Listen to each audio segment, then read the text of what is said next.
Hi friends, good morning. ఇదిగోండి, నేను అమ్మ వాళ్ళ ఇంటికి అయితే వచ్చాను.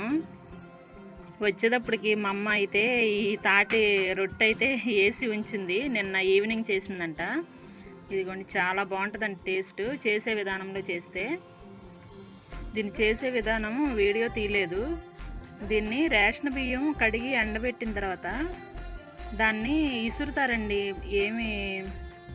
మిల్లులో ఏమి ఆడించరు.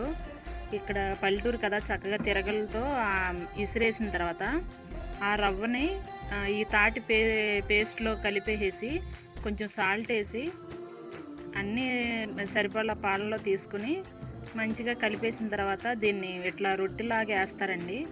చాలా బాగుంటుంది టేస్ట్ అయితే. చూసారు కదా, నాకైతే చాలా ఇష్టం. మీలో ఎంతమందికి ఈ తాటి రొట్టె ఇష్టమో కామెంట్ చేయండి. ఇదిగోండి, కలర్ఫుల్గా చాలా బాగా వచ్చింది కదా, ఎక్కడా విరిగిపోలేదు, చక్కగా నీట్గా వచ్చింది. ఇప్పుడే మా పిల్లలు నేను తీసేటప్పటికి ఇదంతా తీశారు. చాలా బాగుంటుందండి. ఏ కాలంలోది ఆ కాలంలో తినాలంటారు కదా. మా అమ్మ అయితే నేను వస్తున్నానని రెడీగా చేసి పెట్టింది. ఇదిగోండి, చాలా బాగుంది టేస్ట్ అయితే.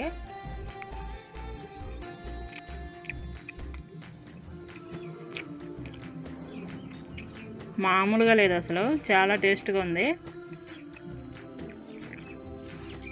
ఒకవేళ మీకు కూడా ఈ తాటికాయలు దొరికితే ఈ కాలంలో చేసి ట్రై చేయండి.